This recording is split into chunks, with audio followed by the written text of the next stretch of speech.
चढ़तो रहियो टैक्सी में, आवाज तो आ रही है ना,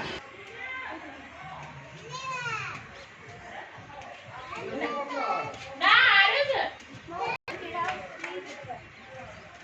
नहीं मम्मी जी, एक दिन पहले भी जो बड़ा स्पीड से चढ़ रहे जो रड़ो को